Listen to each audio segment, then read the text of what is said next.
অন্যদিকে মা উড়ালপুলে দুর্ঘটনা, বেপরোয়া গতির জেরে দুর্ঘটনা মা উড়ালপুলে। নিয়ন্ত্রণ হারিয়ে সামনের একটি গাড়িকে ধাক্কা, পলাতক বেপরোয়া গাড়ি চালক, ঘটনাস্থলে তপসিয়া থানার পুলিশ।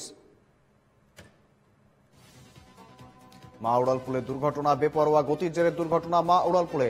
নিয়ন্ত্রণ হারিয়ে সামনের একটি গাড়িকে ধাক্কা, ঘটনাস্থলে তপসিয়া থানার পুলিশ।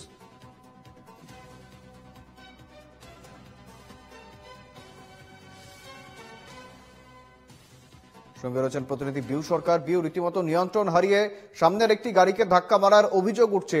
আর সেক্ষেত্রে প্রথমত এই যে দুর্ঘটনা কিভাবে ঘটলো এবং বর্তমানে কোনো হতাহতের কি খবর রয়েছে, পুলিশ প্রশাসনের কি অ্যাকশন রয়েছে? বিউ,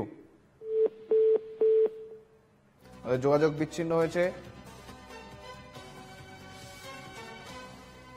যেমনটা জানাচ্ছিলাম, মা উড়ালপুলে দুর্ঘটনা, বেপরোয়া গতির জেরে দুর্ঘটনা মা উড়ালপুলে। নিয়ন্ত্রণ হারিয়ে সামনের একটি গাড়িকে ধাক্কা, ঘটনাস্থলে তপসিয়া থানার পুলিশ।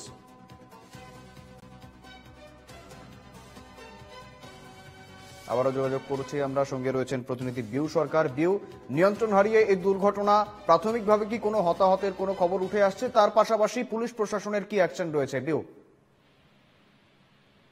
একদিন দেখো, যেটা জানা যাচ্ছে যে পুলিশ সূত্রের খবর, আজকে সকাল বেলাতেই মা ফ্লাইওভারে একটি পথ দুর্ঘটনা হয়। আবারও সেই বেপরোয়া গতির জেরেই দুর্ঘটনা মা উড়ালপুলে।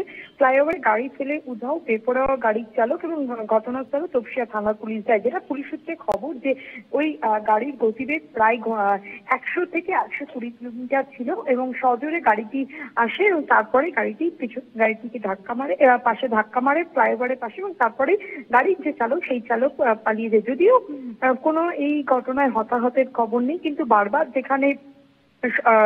যেখানে সচেতন করা হয় যে গাড়ি গতি যাতে নিয়ন্ত্রণে চালানো হয়, সেখানে আবারও দেখা যাচ্ছে যে গাড়ি নিয়ন্ত্রণ রাখতে পেরে, অর্থাৎ বেপরোয়া গতির জেরেই দুর্ঘটনা, এবং নিয়ন্ত্রণ না রাখতে পেরে সামনের একটি গাড়িকে এতটাই জোরে ধাক্কা মারে এবং সেই গাড়িটির অবস্থা খুবই খারাপ হয়ে যায়। কিন্তু এই ঘটনায় কেউ এখনো পর্যন্ত হতাহত হয়নি, এমনটা জানা যাচ্ছে পুলিশ সূত্রে।